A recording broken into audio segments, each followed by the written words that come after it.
नमस्कार। आज फूलन देवी का शहादत दिवस है। पितृसत्तावाद, सामंतवाद, जातिवाद, बहिष्कार और बलात्कार के खिलाफ उनका संघर्ष उन्हें आम महिलाओं की नायिका बनाता है। फूलन देवी का वास्तविक संघर्ष उनकी शादी से शुरू होता है, जब महज 11 साल की उम्र में उनकी शादी एक अधेड़ उम्र के व्यक्ति से कर दी गई, जो न सिर्फ उनके साथ मारपीट करता था बल्कि उनके साथ जबरदस्ती भी करता था। पति के अत्याचारों से तंग आकर फूलन देवी ने घर छोड़ दिया और जंगल का रुख कर लिया।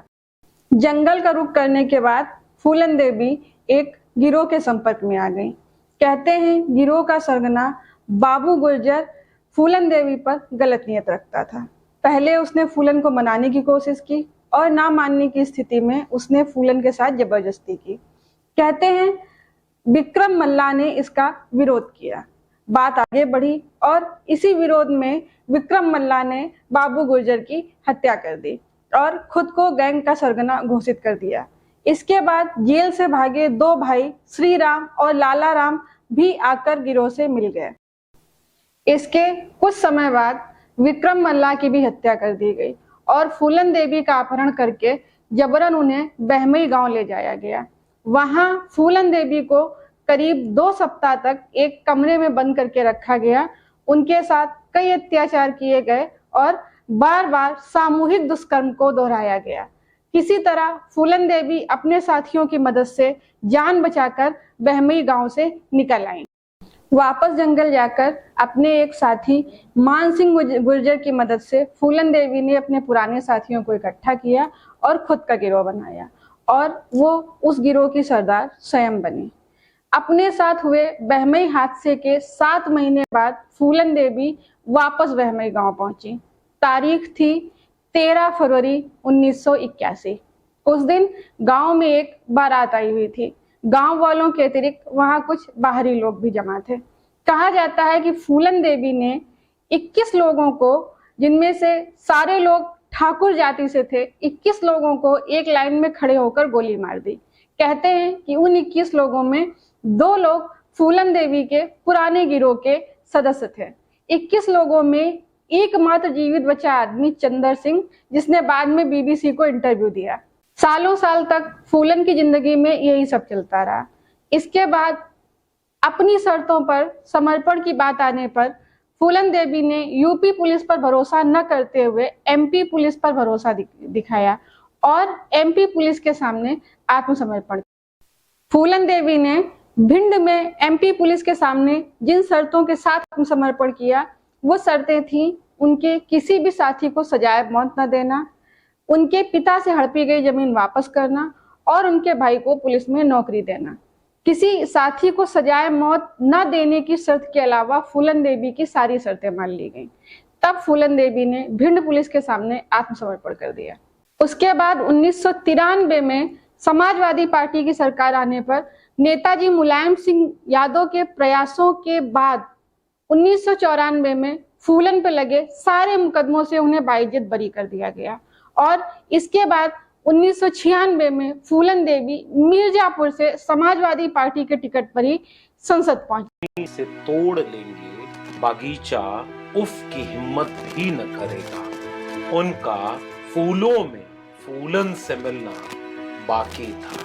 है कि एक सीता के कारण इतने बड़े जो रावण का आज तक पुतला फूंकते हैं, उसका यही कसूर था कि खाली एक औरत को उठा ले गया तो आज तक पुतला फूंकते हैं। मैंने क्या बुरा किया?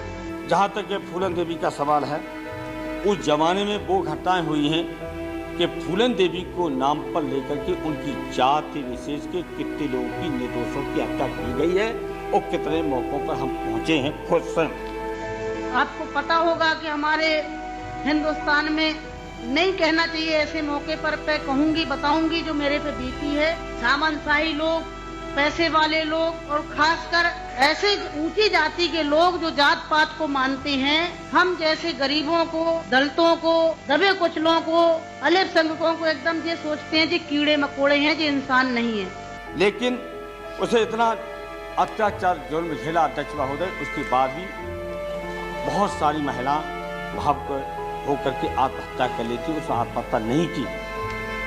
और इस अन्याय के खिलाफ लड़ने की कोशिश की। हमें डाकू के नाम से जानते हैं लोग, डाकू, फूलन देवी डाकू। बताओ मेरे 4 हाथ पैर हैं। कहते चम्बल घाटी की है, चम्बल घाटी की। चम्बल घाटी मेरी माँ बाप है। अरे मैं माँ बाप से पैदा हुई हूँ। मेरा कसूर यही है कि मैं झोपड़ी में पैदा हुई, गरीब परिवार में पैदा हुई, दबी कुचली समाज में पैदा हुई, तो हमें जीने का अधिकार है नहीं। लेकिन एक सवाल जरूर है आजादी के बाद कि पहला सांसद है जिसको राजकीय सम्मान नहीं दिया गया। और पता अब चला है कल कि अफसरों ने जब मुख्यमंत्री के सचिवालय को पूछा तो कह दिया कोई राजकीय सम्मान नहीं दिया जाएगा। आज तक कोई भी विधायक, भूतपूर्व विधायक, ये मानसिकता जो भी हो बताएंगे गृह मंत्री जी। माननीय मुलायम सिंह जी की देन है जो आज हम समाज के अंदर खड़े हैं, और नहीं तो इतनी बड़ी साजिश रची थी। हमने कोई बुरा काम नहीं किया। जिन्होंने हमें सताया, हमें समाज में रहने लायक नहीं रखा। श्रीमती फूलन देवी की हत्या के या कोई डकैत या अपराधी जब तक बेहड़ में है वो पूरी तरह सुरक्षित है, और बेहड़ के बाद वो असुरक्षित है। इस हत्या के बाद ये साबित हो गया। आपकी प्रेरणा? हमारी प्रेरणा बस सच्चाई। जीवन में आपकी सबसे बड़ी उपलब्धि? सबसे बड़ी उपलब्धि की मतलब यही है कि मतलब हमने इतना शोषण था तो उसका फिर हमने डट के सामना किया। आप अगले जन्म में क्या बनना चाहेंगी? हम अगले जन्म में भले ही फूलन देवी ने राजनीति और निजी स्वार्थ के लिए बंदूक नहीं उठाई। फूलन देवी ने अन्याय का बदला लेने के लिए बंदूक उठाई। देश में जिन औरतों का जमीर जिंदा है उनको फूलन देवी दोषी नहीं लगती। सिर्फ कोर्ट से ही नहीं, हम सबके दिलों से भी फूलन देवी बाइज्जत बरी थी, बाइज्जत बरी हैं और बाइज्जत बरी ही रहेंगी। धन्यवाद। दिनांक 25 जुलाई 2001 को उनके घर के बाहर शेर सिंह राणा नाम के युवक द्वारा उनकी गोली मारकर हत्या कर दी गई। शेर सिंह राणा ने इसको बहमई कांड का बदला बताया। ये थी एक बेमिसाल औरत की उदय से लेकर अंत तक की कहानी। आप इसको किस तरह देखते हैं मैं नहीं जानती, लेकिन अगर महाभारत का युद्ध जायज था तो फूलन का बदला भी जायज था।